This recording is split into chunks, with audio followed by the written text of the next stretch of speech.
coffee just before you go to sleep, right? With no effect. Okay, we are on 12b4, all right?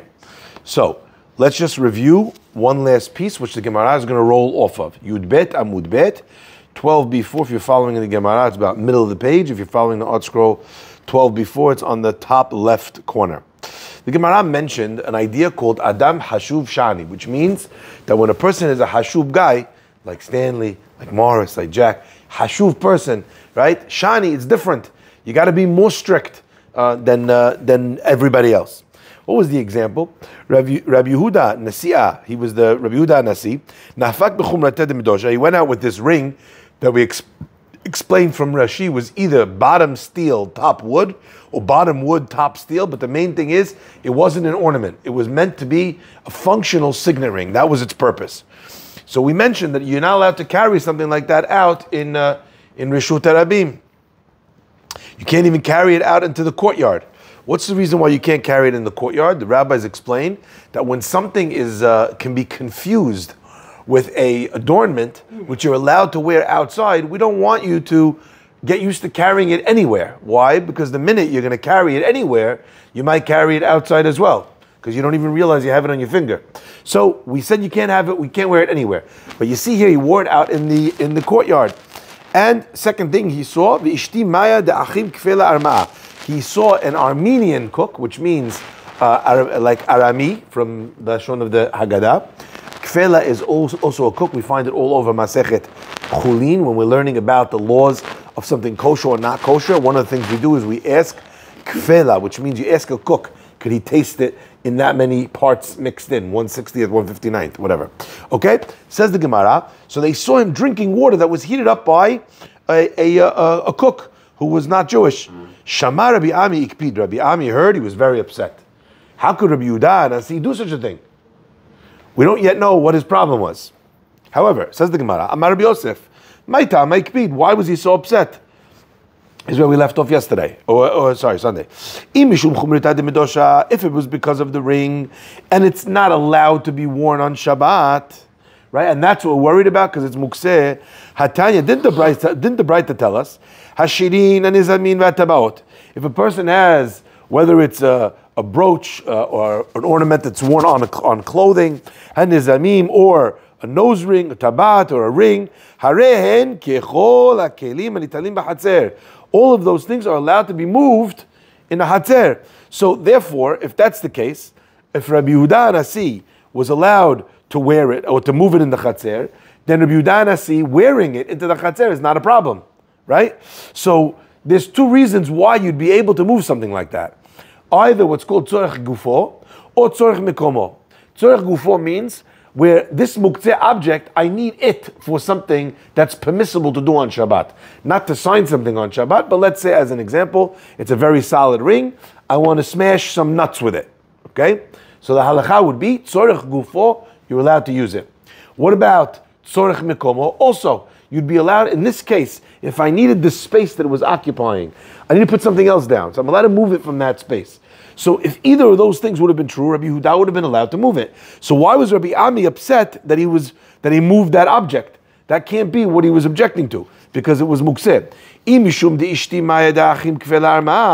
And if the reason is because he was drinking something that was cooked, which is bishul akum, okay? There's a law against what's called bishul akum. What is bishul akum? Let's say you have a caterer, and the non-Jewish guy turns on the fire to be able to make the eggs. By the way, this happens even under hashgacha. Watch next time you're at a breakfast, and you'll see the guy, what kind of egg you want? I want the egg. And the guy sits there, and he goes, you see him turn on the fire. That's bishul akum.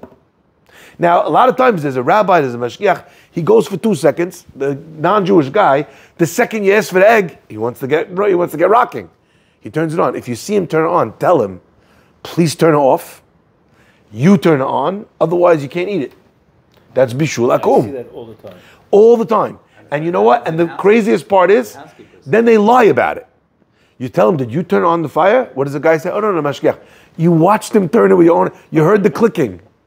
So if there's a pilot light lit, no problem. So if there's a constant pilot light, so sometimes what they'll do is they'll have like a little sterno, The sterno's sitting there on fire. Who lit the sterno? The Jew. Now all he's doing with his cooking is turning on gas. Mutar. Is it only in relation to a stove, or is an oven qualified too? If he turns it on, same problem. Okay. Now you could set it with a timer. You could turn it on with your phone device. So long as you're doing it, no problem. Okay. So the Gemara says maybe he saw him drink the water from the cook. Maybe the reason why he was upset was because it was bishul akum. The Gemara says, but that also can't be. Why?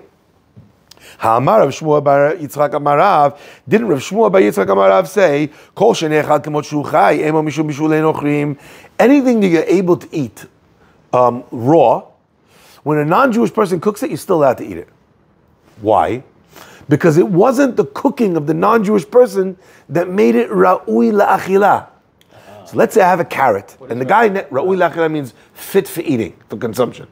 So as an example, let's say I have a carrot, and the guy takes carrot, he makes me, grilled carrots. No, grilled carrots, not where it changes. Where it changes into something else is a different question. Oh, really? Because this is shinui mahut, okay? But let's say just that he takes something that I could have eaten raw, and now, by the way, big question. You have fish. Guy cooks you fish. Should be mutar. We have sushi. So all cooked fish should be no problem. Raw steak nobody eats. Right? So some people argue, what do you mean raw steak nobody eats? Carpaccio, steak tartare, sushi, which is done, or sashimi, which is cooked, which is not cooked at all. The answer is that's true. But they're never cooking you a piece like this of salmon sashimi. Because the price of sashimi is so much higher because of its freshness. The fish that you're eating is not fish that you necessarily would eat raw. So that throws a little bit of a spanner into the works, like they say. Okay? So without learning all the laws of Bishulei Akum, if something is eaten raw, okay, for sure, 1000%, the fact that he now cooked it doesn't really change much. He heated it up, he softened it up, but he didn't change it into the food. He didn't make it ra'ui la'achila. So the Gemara says, if that's the case, what is water? Water you could drink cold, you could drink hot. So why was he upset that Rav Yehuda Nasi drank water that was heated up by a non-Jewish kvelah? Gemara answers, Adam Chashuv Shani. How do they qualify? Same answer that we had so many times. Adam Chashuv, a person who's considered to be Adam Chashuv, Shani is different. On what standard? It's a very good question. Is it a rabbi? It's a very good question. I don't know the answer per se, but we're going to get to the end of the Gemara, the last piece of the Gemara before the Mishnah, and then you'll tell me if maybe you have an interpretation for Adam Chashuv Shani. Okay? So the Gemara says that Rabbi Ami held that Rabbi Yehuda Nisiyah, even though it was mutar to leave with the ring, even though it was mutar to drink the water that was heated up, by this non-Jewish baker or chef, still, since he's Adam Chashuv, it's different. You can't get away with it. He should have been stricter. Amar Rav Chanan, Amar Rav Chanan said, in the name of Rav Kotzit, Adam Deka b'Moed, person's allowed to cut down a palm tree on Chol Moed, Af b'Shenu Tzarich El Nesor Shelo. He doesn't need the wood, but he needs sawdust. Why might someone need sawdust?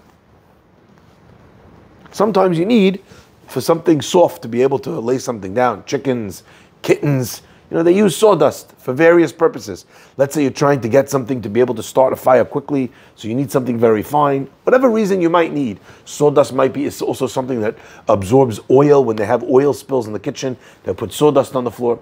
Whatever reason, I need sawdust on the moed. So I'm cutting down a tree now. Says Rev Chananel, in the name of Rav, you're allowed to cut down a date tree to get the sawdust. Now, can I ask you a question? Is this similar to anything we've learned up until now? Everything that we talked about, that you're allowed to do on the Moed, because you need it for the Moed. What did you need for the Moed? The object itself. Right. The object itself. Not a byproduct of the object.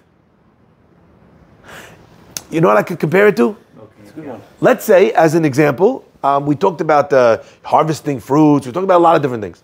Let's say I told you, you know what? I want to harvest the fruit. Do you need it on the holiday? No. But you know what I need on the holiday, Rabbi? I need a workout. What?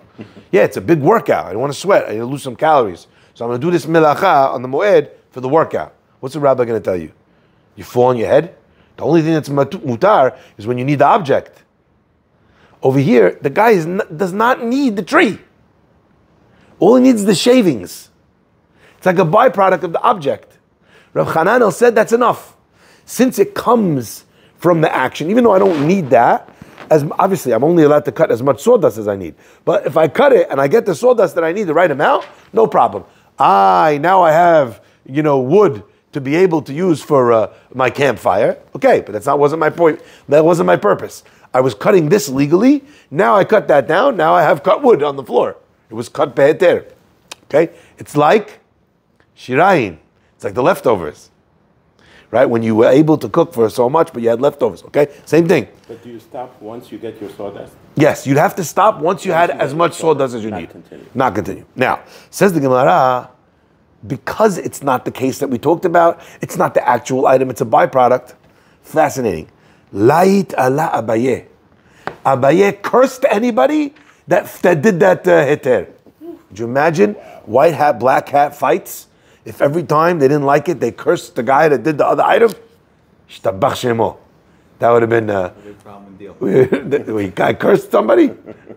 We would have a big problem. A big problem everywhere. Yeah. Right? You're going around cursing the guy. Okay? All right. Abaye said, you're not allowed to do this. It's going to destroy the moed. Terrible ruling. Anyone that follows it, curse be upon him. Rav Ashi Havale Abaya B'Shalyaneh. This Rav Ashi, he had a forest. Where was it? In Shalanya. Azan Miktsayeh. By the way, do you remember when you got to Poland? What's the first thing that Tzvi Sperber told you? Where does the name Poland come from? The Hebrew name for Poland was Polania. He didn't tell us that. He didn't tell you that? Why they call it Polania? Why? Because the Jews had a golden age in Poland for almost 1,000 years. Yes. And they thought to themselves, Polania.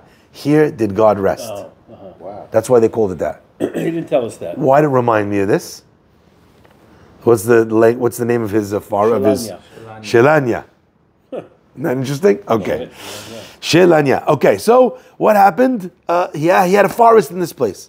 He came to cut it down on Chol HaMoed. Why is he doing it? Because of what we just said. He needs sawdust. He's cutting down some trees in his orchard. Amalei Rav Shila Mishelanya le Rav Ashi. Rav Shila of Shelanya said to Rav Ashi, "Mai da'atech? What are you doing? Why are you cutting this down for the sawdust?" Dika'amar Rav Chananel Amarav, he said, because the reason why you're doing it is because of the Rav Chananel Amarav that allowed one to do it.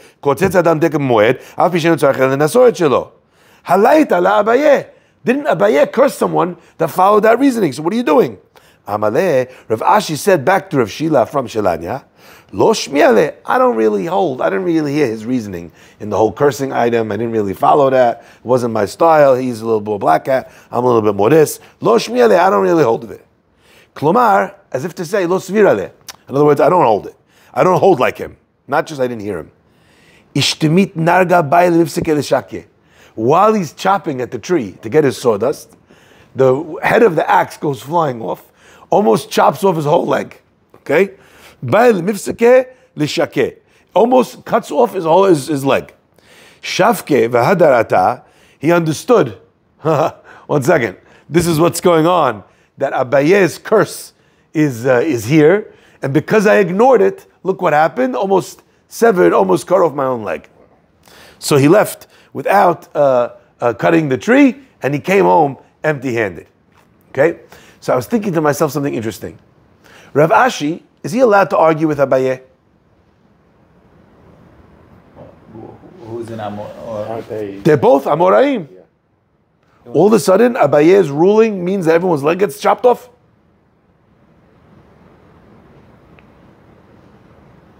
So I want The you... ability to curse him. Okay, is that No, he said it in a sort of disrespectful way. so he was, I didn't hear it. He was disrespectful. He didn't. I don't hold like him. He said, I didn't hear it. I didn't listen to it. I don't go for it. Okay, so He Morris himself. is saying he comes to himself because he spoke maybe disrespectfully about Abaye. He's allowed to disagree, but to say I don't know, Right, yes. I don't think that. I don't like it. Maybe that's what it is. You're saying, no, it's not a halakha, it's just a curse. And the curse, when it comes out of the mouth of a tzaddik, maybe, okay, yeah? Let's say he didn't know his ruling. He's in a different yeshiva. So it's clear that that's what the Gemara was trying to say. Because it says lo shmi'ale, which means I didn't hear it. And then the Gemara says klomar, but he said it in a way where it was clear lo svira. I did not hold it. I don't agree with it. So now, hold on. Let me attack Stanley for 1 sec. Stanley says, it's when the words of a tzaddik come out, a curse, it comes true. That's it. So every rabbi that ever wants anyone to listen, just say, this is the halakha. Anyone don't listen to me, curse be upon them. Right? Is that the way to go? No. All right. So I want to point out one thing. The conversation that's happening over here, who's the conversation happening between? The guy from Shalanya and Rav Ashi? Okay, so it's a conversation between Rav Shila Rav Shila. of Shilanya and Rav Ashi. Rav Ashi. Why might that be important?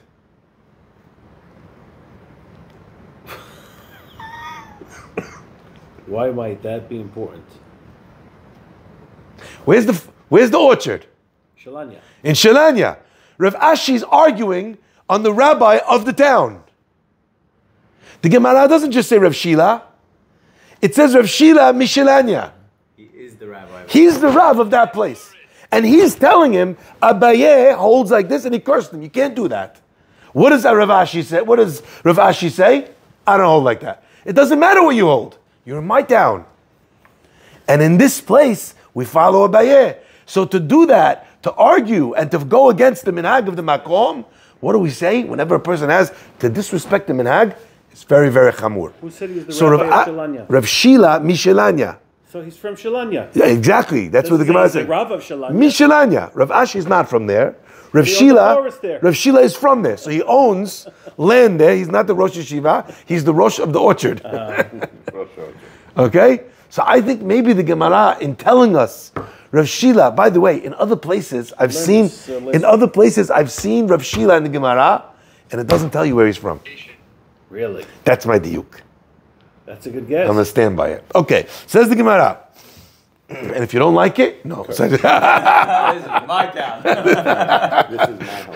This is my house. I had once a scenario over here. There was a question about something in the halakha in the shacharit. Anyway, so I said what the halakha is. After the thing was over, I come downstairs. The guy says, "Rabbi, go ask the rabbi if you're allowed to say," or what you said. I forget what it was. Maybe it was Yeshem. Maybe it was this. Maybe it was that. Anyway, ask him what he says. Ask him what the rabbi holds. Anyway, I told him, of course, we do not say Yeshem. I think it was Thanksgiving. The guy wanted to not say Yeshem on Thanksgiving. So I said, no, of course we do not say Yeshem on Thanksgiving. It's not a Jewish holiday, Mechila. It doesn't work that way, right? Anyway, the guy says, that's your opinion. Whoa. Wow. So I said to him, yes, it is my opinion, but I'm the rabbi in the shul. So in this shul, that's the only opinion that matters. Yes. Rav Shila Mishalanya. Okay, let's go. I think that's the only time Yeah. that I've ever heard you do that. Ever. You were there? You know why? Yeah. Because when a person's arguing with you, or when a person is conversation, not having kavod, no problem. But when a person is challenging the authority, the halakha, in public, you have to be able to stand up and say, without putting him down, I didn't call him a low life. I said that my opinion is the one that carries. I'm the rabbi here, right? But that's when it becomes important to be able to And it accomplished exactly what it was supposed to. Yes, there was a little quiet after that. You saw that. No, for a long time. That was rare. By the way, there were no more incidents like that. No more incidents like that. Okay. He saw that when it happens, they chop off your legs. Okay, fine. Says the Gemara. Can I just interject? Sure. You can turn off the thing, but if rabbis like you did something very smart. When I was a kid, if I did something wrong and the rabbi quoted the Gemara and taught me a lesson, as opposed to punishing me, I would have learned so much more. Mm-hmm. I'm learning Masechet Bava Metzia, and we're learning about lost and found. So one time I found something, and I didn't return it. I should have returned it. But if the rabbi taught me the halakha, taught me the right way at the time, as opposed to just berating me and making me feel bad, it would have went a long way. So you did the right thing. Yeah, but You could have quoted Rav Mishalanya. the real question is, by the way, in all of these cases, is how much and when and to who and where's it coming from, and is the person trying to? Are they trying to start up? Are they suggesting that there's another opinion? You know, there are times when people will ask me, and I'll try and answer, or maybe I'll see if I'm wrong or whatever. But this wasn't that.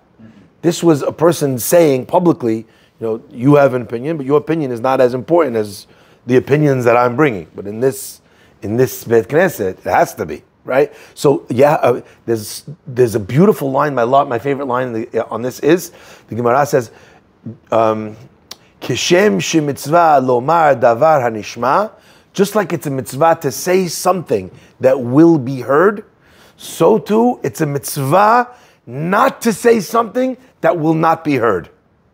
In other words, that a person can't accept. So that wisdom and understanding that if you were quiet, sometimes avon, sometimes mitzvah. If you spoke, sometimes it's a mitzvah, sometimes avon, has to allow a rabbi to try and think these things through. Okay, let's continue. Rav Yehuda shar le'me'aker kitna. Rav Yehuda allowed a person to pull up flax, okay? Or kitna, usually sometimes we would translate it as cotton. But kitna, flax, cotton, ulimiktal kishuta, but also to cut down the hops of the barley that we're going to see is used to make beer. Ulimi'akar shumsheme. And also to uproot shumsheme. Now, usually, whenever we see the word shumshum or sumsum, what are we talking about? Sesame, like Sesame Street. Shalom sumsum, okay? Now, this sesame is clearly not the same sesame as ours, okay? That's what the Mishnah Berurah, others, all the Mefarshim explain, that we're not talking about our sesame, we're talking about another kind of sesame. Why does it make a difference? Because you'll see in a second, okay? Gemara says, what do you mean? Amaleh, Abaye, Rabbi Yosef. Abaye asked Rabbi Yosef, I don't understand. When you're talking about flax, it can be used for chafifa. Two opinions of what chafifa means. Either it means to use as a cover over food or something to be able to protect it from the sun or from bugs or from other things. Another opinion is that they would use it. To scrub. Like when a woman, before she goes to the mikveh, there's called chafifa. Chafifa means she's scrubbing to make sure that she's clean, okay? So they would use this flax in its like raw form to be able to scrub, and that would help. Gemara says, so therefore a person will be able to cut it on the holiday because it can have that use. Kisuta, same thing, chazil shikra. The hops a person could use for their beer, and a person might need beer for the festival, for the holiday. But when it comes to shumshimi, what could it possibly be used for on the holiday? Gemara is building in an understanding over here. When it comes to shumshum, the only way you could use it is after it goes through a process of drying. Okay? And it takes a long time to do that. So therefore, it's no possibility that you could use it or you would need it on the holiday. Okay? So therefore, why could Rav Yehuda have said that he allowed them to uproot or to pull out the shumshimi? The Gemara answers, Chazye lenazye deitbahu. The answer is, even though the seeds that will come out will require time to be dried, there's always some seeds inside that have already gotten shriveled up. Like if you've ever seen a plant, sometimes you have a part of the plant that's no longer drawing water properly. So part of the plant, even though it's in the water, is already dried up or shriveled. In the shumshum as well, there are seeds. And some of the seeds come out sometimes withered. They're already dry. They're dry in the plant. So therefore, says Rabbi Yehuda, Hidush, you're able to uproot the plant. Why? So you're able to uproot the plant. The Gemara asked, but it's never going to be used on the holiday. The answer is no, it could be used on the holiday because there'll be some inside that are already dried and they can be used immediately. The other ones are not going to be used until after the holiday. It doesn't matter. Same like other cases where once we allow you to do something, we allow you to do it even though there's extra. The Gemara continues. Rabbi Yanai had a pardes, an orchard. Sorry, if it was regular sesame seeds, we could make tahina right away on the holiday, no question. I I don't know. I don't know enough about about the harvesting of sesame seeds. So if it was talking about regular sesame seeds, could you potentially take the seeds as are and then use them in that way? I don't know. Maybe, maybe not. It would seem that you could use the sesame seeds on something, but not process them. So if you could use them on something, it would be mutar, because that usage would be mutar. So where would Rabbi Yehuda have been talking? In a place where you could use them. If Abaye asked that question, it must be that there's no use for them in their non-dried out state. Otherwise, the Gemara's question makes no sense, right? So that's how the Mishnah Berurah and other opinions understood that this shumshum was a different kind of a shumshum than we have. The only thought that I had was, I don't know what kind of shumshum the Mishnah Berurah had. Maybe the kind that he was saying it is our kind, and the other kind he's saying it isn't is the other kind. However, I'm assuming that that's not the case. So as far as I know, now if we have an expert in tahina, and they could tell us that the tahina can be made from sesame seeds without any drying process, then we'll know that the Gemara could be talking about it. Okay, says the Gemara. Rav Yana had a certain pardes orchard. It ripened. It came to the point where you could pick it on Chol HaMoed. Now, what happens in this case? Is he allowed to pick them or not? Yes. Depends. He's going to lose the crop. Depends on if you lose the crop. So some fruits, as we said, chiti, which is wheat. Remember we had the Gemara. If you left it, no problem, 7 days. But we're talking about over here an orchard where if he didn't pick them, what would happen? It would get ruined. So what did he do? Katfe. He cut it down. Okay? Now, what happened after he did that, which was allowed, because he was doing it to avoid loss? Lishana, well, next year, the next year, everyone in the town, the whole dinya, what'd they do? They didn't have an orchard which had fruits, which are going to spoil, so they cut them down beheter. They waited, they said, what should I harvest now? Anyway, I'm not allowed to do almost any work on Chol HaMoed. I'll leave it for Chol HaMoed, and then I'll chop it down. Are you allowed to leave it on purpose for Chol HaMoed? No.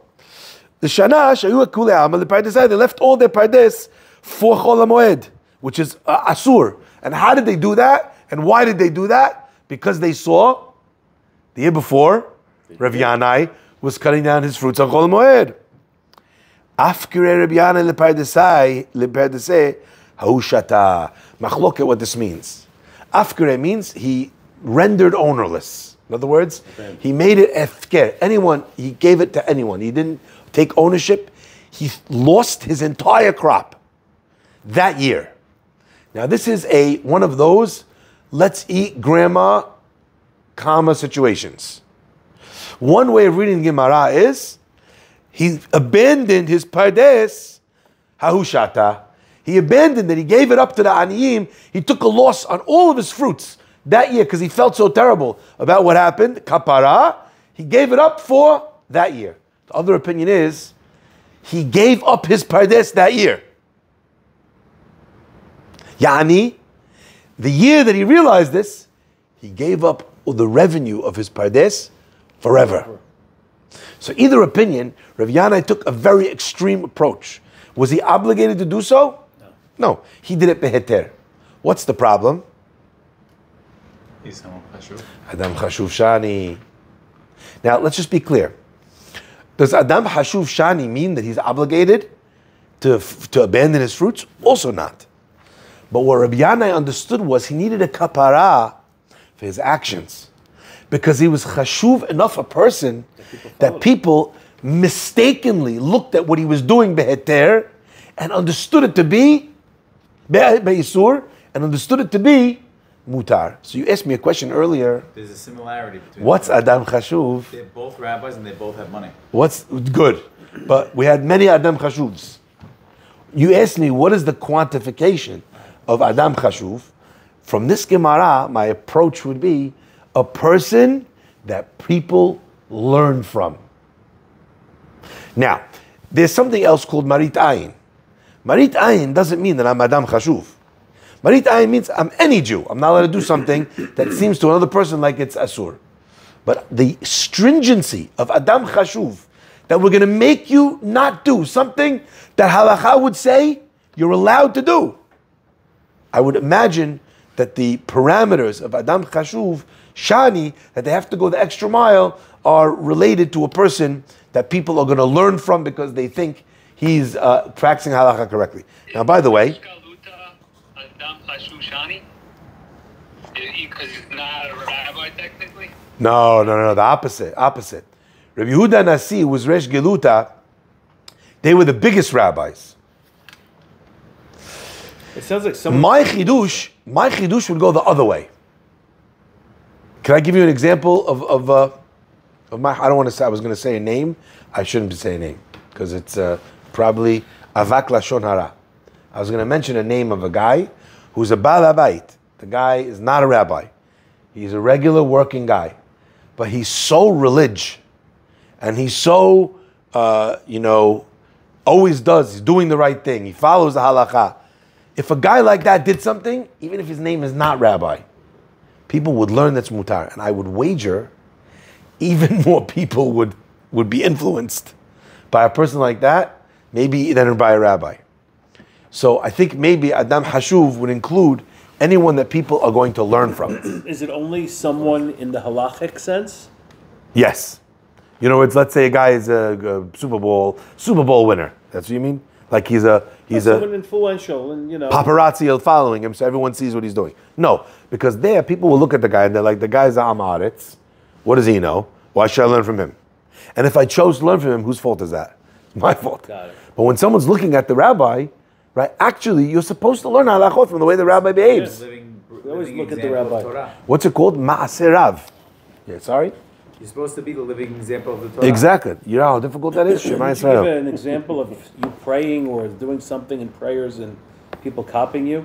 I spoke about with the tzitzit. Yeah. With the two tzitzit, Yeah. with my arm, I couldn't reach the thing, and I see people looking at me there with the. Right. It happens. What are you going to do?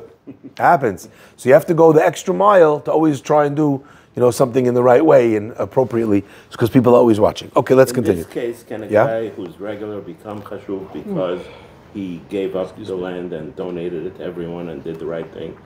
It's a good question. I don't know if one action renders someone. Beginning of becoming Yeah, chashuv. for sure. Yeah, I mean, I think everybody's journey starts somewhere, and no doubt that something that has more notoriety allows them to become considered Adam Chashuv in the eyes of the people even faster. Okay, the line I'll never forget is the line that we hear about King Shaul. It says about King Shaul, Im katon ata be'enecha. You think you're small, but in the eyes of the Jewish people, you're a giant. That's what they said to Shaul HaMelech. That's what Hashem said to Shaul HaMelech. Says the Mishnah, Machnis adam perotav bnei haganavim. A person's allowed to bring his perot in, his fruits in, because there's ganavim everywhere. Ya'ani, if you live in New York City, lock him up with the deodorant. V'sholeh pishtano min hamishra b'shil shelo tovad. You have to also, you're able to take out the pishtan, the flax, min hamishra. We said already, mishra means the water that they would soak the flax in, so it would become soft. If you leave the flax in too long, it gets ruined. It gets slimy and whatever, spoiled. So the flax needs to be taken out at the right time. So you're allowed to draw the pishtan out, min hamishra, b'shil shelo toved, in order that it should not be ruined. Only condition is, as we just saw, you can't let the item wait on purpose till Chol HaMoed. You can't be 4 days before thinking, something, I'm just going to let it go till Chol HaMoed. I'll do it then. If you say that, you're not allowed to. What's the issue with bringing the fruit into the house? Just tircha yitera, excessive amount of work. That would be excessive work. Yeah, because you remember, you're thinking in an idealized state where you own a villa in Tuscany and you go out and you pull off one orange from the tree. They're talking about a farmer who's going to get the crop. He's with his boots on. When they're bringing in the crop, they're bringing in the crop. No one's playing the violin. It's amazing. For us, you know why? Because we're so far. We're so far from this reality. Yeah. They're moving the spring and watering the ditches, and for them this was. Like I need agriculture class. But this was for them. Like, are you allowed to order it on Amazon? That was like the hyper relevant cases of the time. So for us, sometimes we don't connect to what the case is in the context of the time. Wow.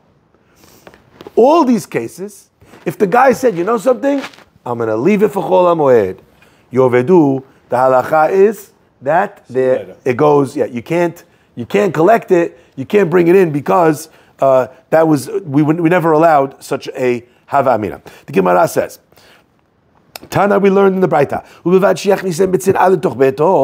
This idea that you're allowed to bring in the fruits into your house on the Chol HaMoed, right? So that they don't get ruined, right? When is a person able to do it? He has to do it b'tzinah, when in private, quietly, not where everyone can see. Rav Yosef Havele Kishure. Rav Yosef had beams, right? So there's different times, different words that we use for a beam in a house. A kishure is a large beam. And if it was left outside, it was going to be ruined. Ailinu bimama. So he brought the beam indoors during the daytime. How did I know it was a big beam?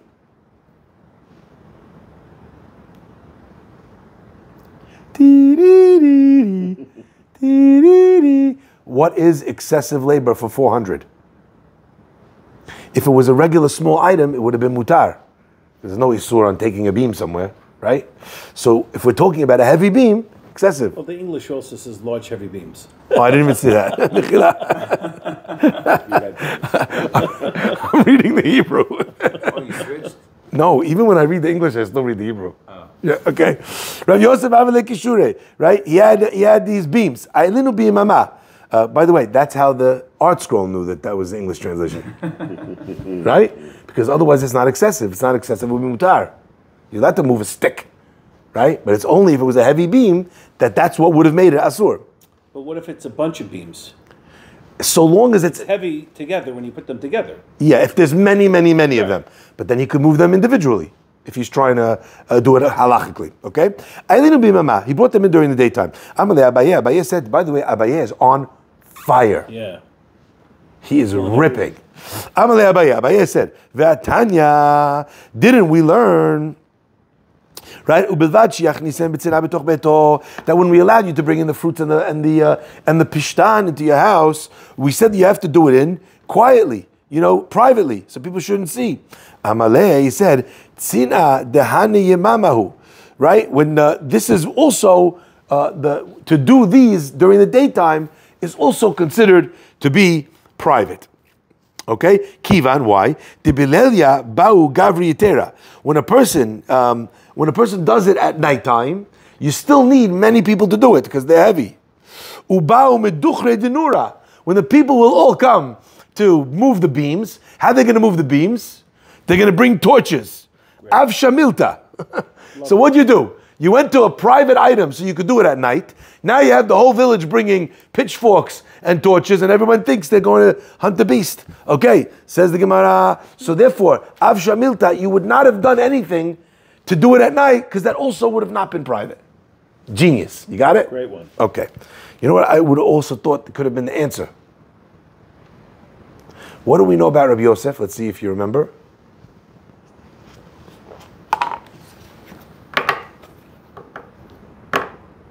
Rabbi Yosef was blind. Oh.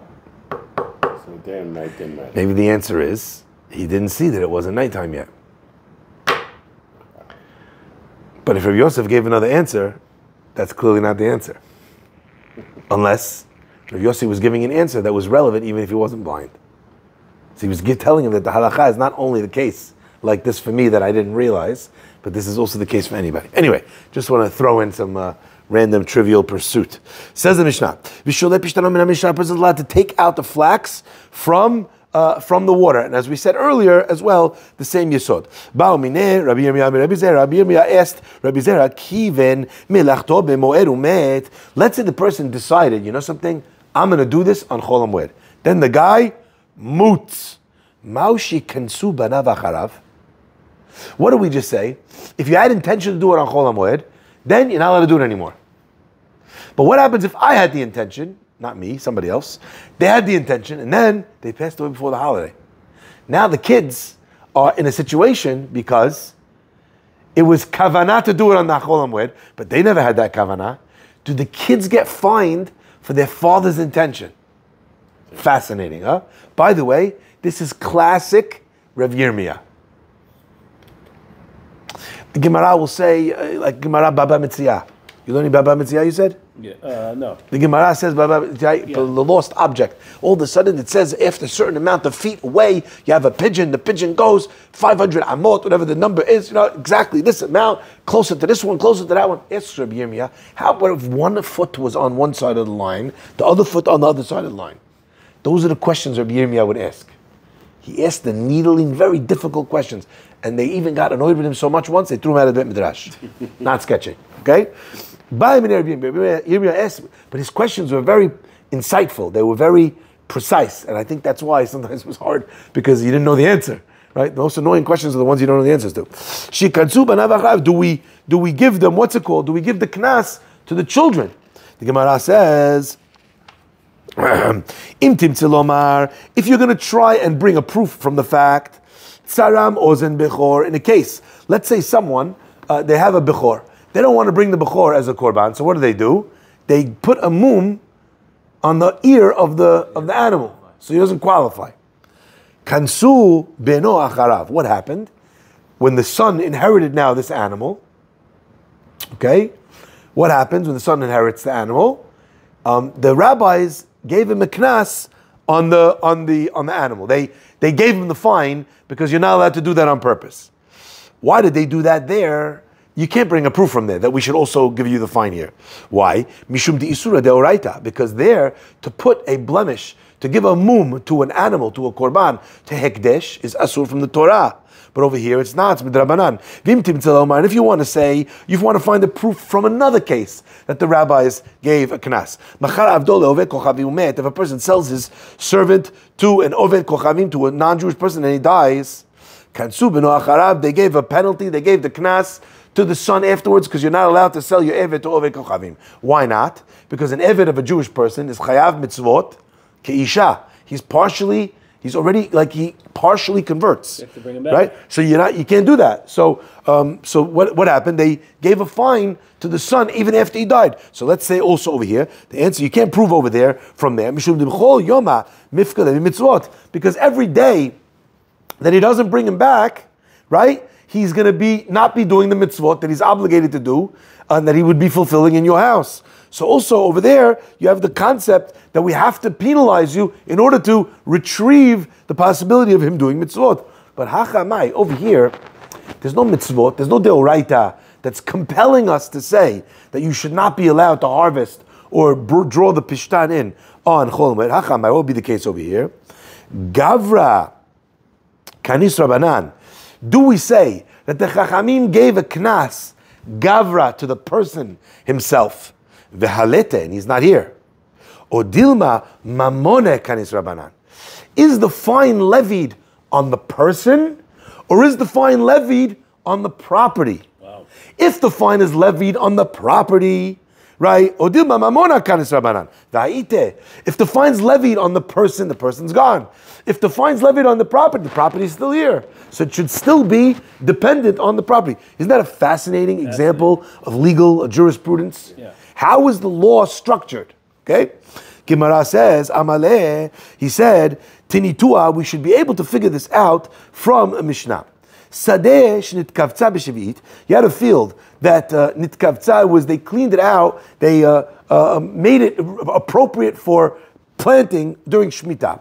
Tizra lemotzei shvit. You're able to plant in it after Shvit. Nityava or nidaira. What happens if they made it better for the Lashon Tov, right? Or nidaira, or they had animals come live in it, like we mentioned earlier, so that they fertilize the ground, which is also to better the earth. Lo tizra lemotzei shvit. You can't plant it right away after Shemitah. Why? Since we allowed you to prepare it without improving it before the post Shemitah planting is coming. But we never allowed you to improve the field, okay? So still over there, what do you see? That when the guy did an action that was prohibited, i.e. he made it better, or he fertilized it, they did the knas afterwards on on the field in the year afterwards. You couldn't plant it. Rabbi Yosef bar Chanina said, Naktinan, we learned, Hativa umet, what happens if the person improved it? I.e., one of the second two cases. He made it better and then he died. Beno Zorah, his son's allowed to plant it. Alna, what do you see? Lidide kansura banan. The penalty was put on the person, and therefore it's on him. And over here, he's not here like we said before. Libre lo kansura banan. For the son, they didn't do a knas, a penalty. Hachanami over here too. Lidide kansura banan, to the person themselves that did the problem. That's the one that gets the knas. Libre lo kansura banan. They did not give him the knas. Amar Rabbi Abaya said, Naktina, we learned, tima taharotav umet. What happens if someone took tahor food and he made it tameh? Okay? Why would one do that? The tahor food has ways in which you need to behave with it, what you have to do with it. So what does he do? He goes and he makes it tameh on purpose. So now it doesn't have the status of tahor food. So there's a knas for that. We learned, lo kansu b'no acharav. They did not put a knas on him that he would be obligated to pay back afterwards, after he passed away. My ta'ama, why? Hezek she'eno nikar, lo shme hezek. When this man did damage, the damage that he did was he took tahor food and he made it tameh. Could anybody see the damage that was done? No. No. It's indiscernible. Hezek she'lo nikar, hezek which is not visible, lo shme hezek is not considered damaging. However, ledideh, but still, what did we do? We gave him a penalty, right? But when the son inherits him, lidideh kansura banan. If he's alive, we give him a knas, even though you can't see it, because bottom line, now he's changed the status of the food, and he caused damage, even if it's not visible. But libere lo kansura banan. For the son, we did not do a knas for the child. So we learn from here to our case also. If the father pushed off the work to the time of Chol HaMoed, and then he passed away, what would happen? Don't penalize the son. Don't penalize the son because the knas was on the mammon, on the object, and we only gave the knas. The knas was on the person, not on the object, and therefore it doesn't transfer to the son. Baruch Hanei Le'olam. Amen.